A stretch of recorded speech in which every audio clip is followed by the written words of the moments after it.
નમસ્તે વિદ્યાર્થી મિત્રો, આજે આપણે ધોરણ 11 ગુજરાતીમાં ચેપ્ટર નંબર 6 સુંદરીની શોધ આત્મકથા ખંડ વિશે જોઈશું.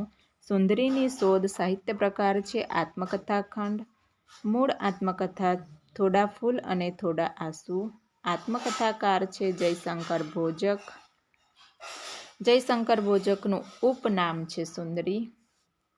જયશંકર ભોજકનું પૂરું નામ જણાવો. તો જયશંકર ભોજકનું પૂરું નામ છે જયશંકર ભૂદરદાસ ભોજક. પ્રશ્ન નંબર 2, જયશંકર ભોજકનું વતન કયું છે? તો વિસનગર. પ્રશ્ન નંબર 3, જયશંકરનું ઉપનામ સુંદરી ક્યારથી પડ્યું? તો 12 વર્ષની વયે ભજવેલું સૌભાગ્ય સુંદરી નાટક પરથી. પ્રશ્ન નંબર 4, નટમંડળ અમદાવાદના ઉપક્રમે કયા નાટકોના દિગ્દર્શન તરીકે જયશંકર ભોજક? તો મેના ગુજરી. પ્રશ્ન નંબર 5, જયશંકર ભોજકના કયા નાટકમાં રંભા દૂધવાળીનો અભિનય કર્યો હતો? તો વિક્રમ રચિત. પ્રશ્ન નંબર 6, વિક્રમ રચિત નાટકનું કયું ગીત મશહૂર થયું હતું? તો કોઈ દૂધ લ્યો દિલરંગી નામનું ગીત મશહૂર થયું હતું. પ્રશ્ન નંબર 7, સ્ત્રીઓને પહેરવાનું એક પ્રકારનું વસ્ત્ર એટલે કે પોલકું. પ્રશ્ન નંબર 8, અવાંતર શબ્દનો અર્થ શું થાય? અંદરનું. પ્રશ્ન નંબર 9, જયશંકર ભોજકના અભિનય ગુરુ કોણ હતા? ગુરુ બાપુલાલ. પ્રશ્ન નંબર 10, જયશંકર ભોજકે જુગલગુજારી નાટકમાં કોની ભૂમિકા ભજવી હતી? જુગલગુજારી નાટકમાં લલિતાની ભૂમિકા ભજવી હતી. પ્રશ્ન નંબર 11, જયશંકર ભોજક ઉપર કઈ નવલકથાની ઘેરી અસર થઈ હતી? તો સરસ્વતી ચંદ્ર નામની નવલકથાની ઘેરી અસર થઈ હતી.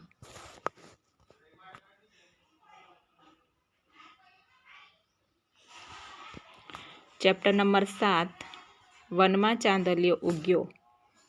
પ્રશ્ન નંબર 1, વનમાં ચાંદલિયો ઉગ્યો સાહિત્ય પ્રકાર શું છે? તો લોકગીત છે. પ્રશ્ન નંબર 2, વનમાં ચાંદલિયો ઉગ્યો એ લોકગીત કેવી શૈલીમાં છે? તો સંવાદ શૈલીમાં છે. પ્રશ્ન નંબર 3, લોકગીતમાં વન શાનું પ્રતીક છે? એકલતાનું પ્રતીક છે. પ્રશ્ન નંબર 4, લોકગીતમાં ચાંદલિયો શાનું સૂચન કરે છે? તો પ્રિયતમના આગમનનું સૂચન કરે છે. પ્રશ્ન નંબર 5, આંગણે આવેલા પ્રિયતમને દાંતણ, નાવણ, ભોજન, મુખવાસ જેવી સામગ્રી આપવાનો કયો ભાવ દર્શાવે છે? સમર્પણનો ભાવ દર્શાવવામાં આવ્યો છે. હવે આપણે ચેપ્ટર નંબર 8 જોઈશું. બુરાઈના દ્વાર પરથી. પાઠનો સાહિત્ય પ્રકાર છે નવલિકા વાર્તા. લેખક છે ઝવેરચંદ કાલિદાસ મેઘાણી. જન્મસ્થળ છે ચોટીલા અને વતન છે બગસરા. ઝવેરચંદ મેઘાણીની સાહિત્ય રચનાઓ. પ્રથમ સાહિત્ય લેખ છે ચોરાનો પોકાર. સંપાદનના પુસ્તકો છે સૌરાષ્ટ્રની રસધાર, સોરઠી બારવટીયો, દાદાજીની વાતો. લોકગીતોના સંપાદનોમાં આવશે રઢિયાળી રાત, કંકાવટી, ચુંદડી, હાલરડા, ઋતુગીતો. ને લોક સાહિત્યની મીમાંસામાં આવશે સૌરાષ્ટ્રના ખંડેરોમાં લોક સાહિત્યનો સમાલોચન, ધરતીનું ધાવણ. કાવ્ય સંગ્રહ છે યુગવંદના અને સિંધુડો. પ્રશ્ન નંબર 1, બુરાઈના દ્વાર પરથી વાર્તાના મુખ્ય પાત્રો કોણ છે? જમકુ અને જમન. પ્રશ્ન નંબર 2, જમકુ અને જમન વાર્તાના આરંભે શું વેચતા જોવા મળે છે? ચીભડા. અને ગામઠી ભાષામાં એને મતીરા પણ કહેવામાં આવે છે. પ્રશ્ન નંબર 3, શાકભાજી વેચનારને શું કહેવામાં આવે છે? કાછીઓ. પ્રશ્ન નંબર 4, પ્રશ્ન નંબર 4, સુમનલાલની પત્નીનું નામ શું હતું? સવિતાબહેન. અને પ્રશ્ન નંબર 5, અંતે વધેલા ચીભડા જમકુ અને જમન પાસેથી કોણે ખરીદ્યા? તો સુમનલાલે ખરીદ્યા.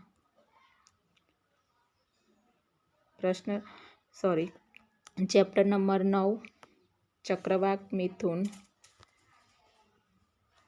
પ્રશ્ન નંબર 1, ચક્રવાત મિથુન પાઠનો સાહિત્ય પ્રકાર જણાવો. તો ખંડકાવ્ય. પ્રશ્ન નંબર 2, ચક્રવાત મિથુન પાઠના લેખક કોણ છે? તો કવિ કાંત. પ્રશ્ન નંબર 3, કવિ કાંતનું મૂળ નામ જણાવો. મણિશંકર રત્નજી ભટ્ટ. પ્રશ્ન નંબર 4, કવિ કાંતનો જન્મસ્થળ. ચાવડ. પ્રશ્ન નંબર 5, કવિ કાંતનો એકમાત્ર કાવ્ય સંગ્રહ. પૂર્વાલાપ. પ્રશ્ન નંબર 6, ઉપહાર, સાગર અને શશી કવિ કાંત કેવી રચનાઓ છે? ઉપહાર અને સાગર અને શશી કવિ કાંતની કેવી રચનાઓ છે? તો સોનેટ. પ્રશ્ન નંબર 7, ચક્રવાત મિથુન કાવ્ય શાના પ્રતીક રૂપે કલ્પ્યું છે? મનુષ્ય પ્રેમની મૂર્તિ રૂપે. પ્રશ્ન નંબર 8, જવનિકા શબ્દનો અર્થ શું થશે? પડદો.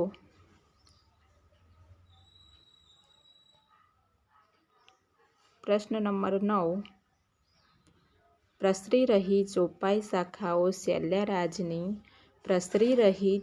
શાખાઓ શૈલ્યરાજની ન જણાઈ જશે કેવી સંધ્યા એ મધ્ય આજની આ પંક્તિ કયા કાવ્યની છે? તો ચક્રવાત મિથુન ખંડકાવ્યની છે. પ્રશ્ન નંબર 10,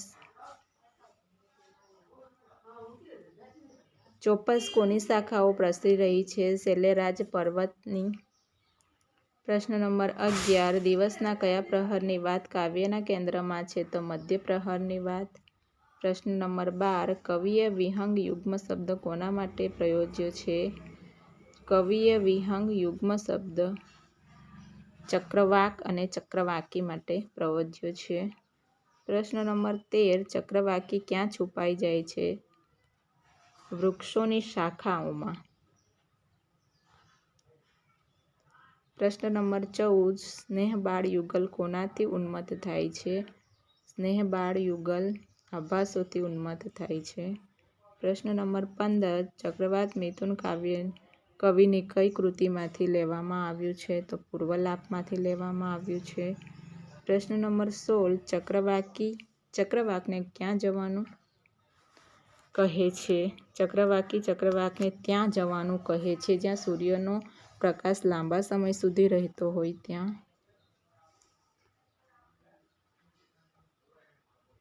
પ્રશ્ન નંબર 17, ચક્રવાકીને ચક્રવાત શું કહીને સમજાવે છે? કે જ્યાં દિવસ લાંબા ત્યાં રાત્રિ પણ એટલી જ લાંબી હોય છે.